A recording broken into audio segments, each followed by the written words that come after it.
বর্তমানে রিসার্চ করে আমি যা বুঝলাম, আমরা পৃথিবীতে জন্ম নিয়েছি শুধুমাত্র ডকুমেন্টস বানানোর জন্য আর ডকুমেন্টস ঠিক করার জন্য। কারণ বাবা মার সময় বা তার বাবা মার সময় কোনো ডকুমেন্টস জানতোই না কি হয়। তারা বাচ্চা তো বাড়িতেই জন্ম দিয়েছিল, তারা অর্ধেক ডকুমেন্টস বানায়নি। তারা অর্ধেক ডকুমেন্টস যেগুলো কিছু বানিয়েছে সেগুলোর মধ্যে অর্ধেক নাম ভুল। কারণ যারা সরকারি চাকরি করে তারা শুধু খাইতে যেত, তারা এতটাই অশিক্ষিত, তারা বানানগুলো পর্যন্ত পড়তো না, তারা বানান পর্যন্ত ঠিকঠাক লিখতে পারে না। আর তখন তো বাবার সাথে মানে মায়ের কোনো ভূমিকাই ছিল না, মানে 9 মাস পেটে ধারণটা কেন করতো সেটা তারা জানতো না সরকারি কর্মচারীরা। তাই সব জায়গায় বাবাকেই প্রাধান্য দেওয়া হয়েছে, কারণ মায়ের কোনো ভূমিকাই নেই। মাকে কিছু করেছে, বাবার শুধু পামটাই অনেক বড় ইম্পর্টেন্স, যার কারণে হচ্ছে গিয়ে বাবার নামই দেওয়া থাকতো, মায়ের নাম থাকতো না।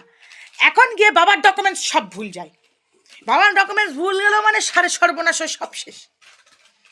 একটা ভুল হবে সমস্ত কিছু। আমি মানে আজকে 24 বছর বয়স, এখনো তো আমার কার্ড তৈরি করতে পারিনি, আমি কোনো ভোটার হইনি। কেন হইনি? আমার বার্থ সার্টিফিকেটে আমার বাপের নাম আছে, আমার মায়ের নামই নাই। আমার মায়ের গোষ্ঠী সমস্ত কিছু ঠিক রয়েছে, আর আমার বাপের সব আছে, শুধু ভোটার কার্ড ছিঁড়ে ফিরে হারাই গেছে। আমার বাপের 2002 সালের কোনো কিছু পাচ্ছেই না। ব্যাস, এটাই সিম্পল লজিক। এর থেকে ভালো ছিল সত্যযুগ, দাপর যুগ, ত্রেতা যুগ। অন্তত এগুলো সারনেম ছিল না। বাপ মা নিজেই জানতো যে আমার সন্তান কোনটা, আমার আর সন্তানও জানতো আমার মা বাবা কোনটা। পুরো কর্ণের মতো হয়ে গেছে জীবনটা, বাপ মা থেকেও চোখের সামনে রয়েছে কিন্তু কিছু করতে পারছে না, প্রুফ দিতে পারছি না যে আমার বাপ মা রয়েছে। এই যে ডিএনএ টেস্ট করাবো, তাতেও বলবে 99.5% হচ্ছে, বাকিটা নেই। এবার 5% কোথায় গেল সেটা খুঁজে বের করো।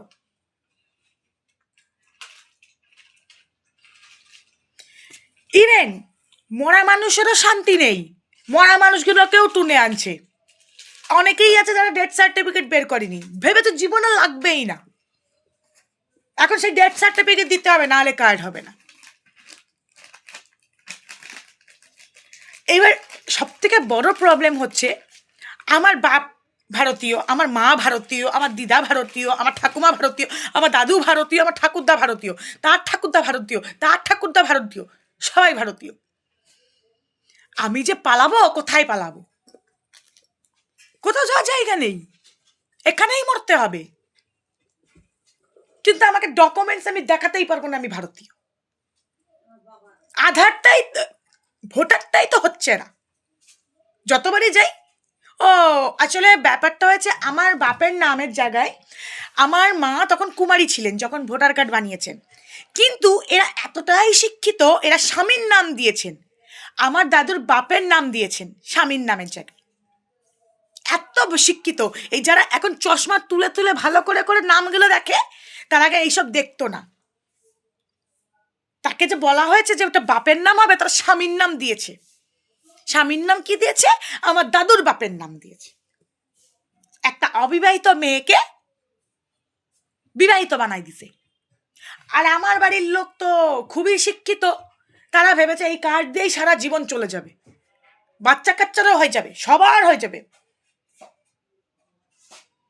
সারা কিচ্ছার ফল এবার আমাদেরকে ভুগতে হইতেছে। জানি না এখন কি করব।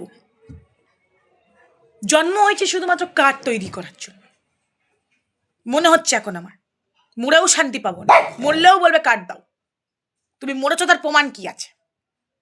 আছে কোনো প্রমাণ? নাই তো। শ্রাদ্ধটুকু করতে দেবে না কদিন পরে মনে হয় কার্ড ছাড়া, যা দিনকাল পড়েছে। এই ভোট ফোট নিয়ে কেউ আমাকে কিছু জ্ঞান দেবে না, কারণ আমি ভোটারই হইনি, আমি কোনো কিছু কোনো সাপোর্টারই নই। সব নিজের স্বার্থের জন্য সবাই লোক ঢুকিয়েছে, যা করেছে করেছে, আমাদের কিছু হয়নি।